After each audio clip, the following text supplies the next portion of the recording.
Hello and welcome. Today we are exploring one of the shortest and most striking poems in modern English literature, In a Station of the Metro by Ezra Pound. The poem is just 2 lines long, yet it captures a complete world of emotion and imagery. Let's discover how so few words can say so much. Ezra Pound was an American poet who lived in the early 20th century.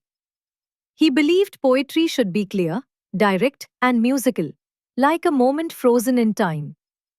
Pound started the Imagist movement, which focused on precise, vivid images instead of long descriptions.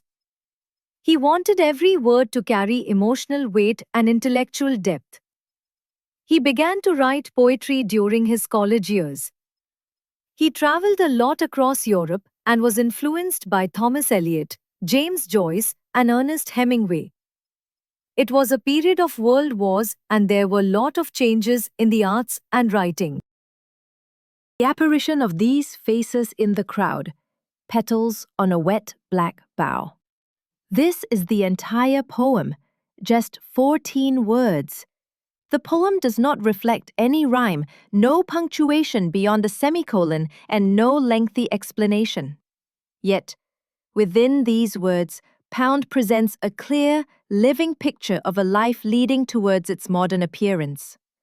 It's a moment of recognition, like a sudden flash of beauty in everyday life. Pound wrote this poem after seeing people in a Paris metro station.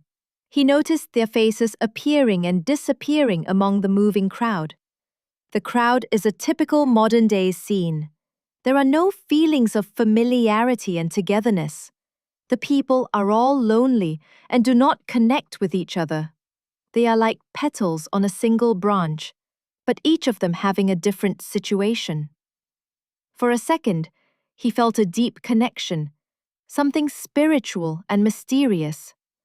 That single moment became the seed of this poem. The word apparition means a sudden or ghost-like appearance.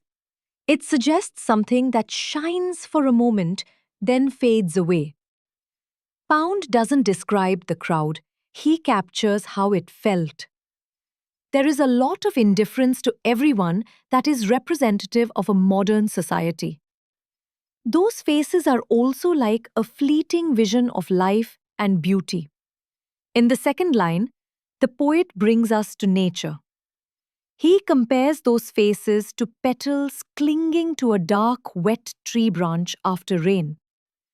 The petals shine softly against the black background, just as the faces stood out in the metro's gloom.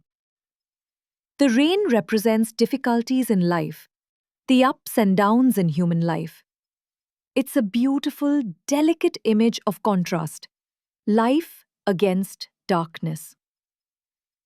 Pound links two worlds, the modern city and the natural world.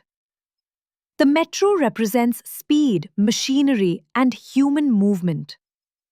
The petals represent stillness, fragility, and natural beauty. Together, they create a silent moment of reflection.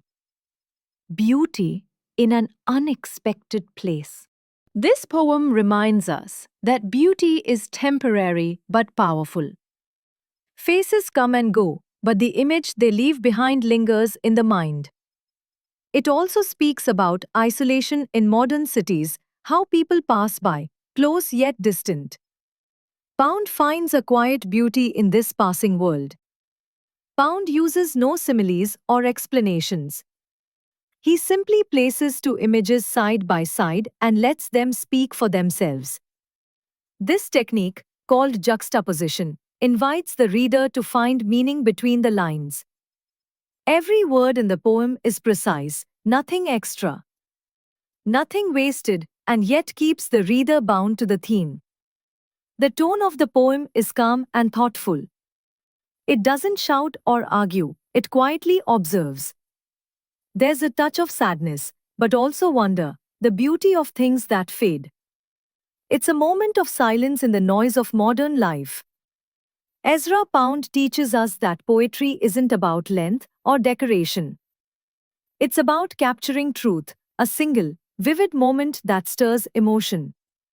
He found poetry not in mountains or sunsets, but in a metro station full of strangers. It's a reminder to find beauty in the ordinary scenes around us. The poem in a station of the metro changed modern poetry forever. It proved that even a few words can open a universe of meaning. Pound's poem still speaks to us today, teaching us to see, to feel, and to pause for beauty.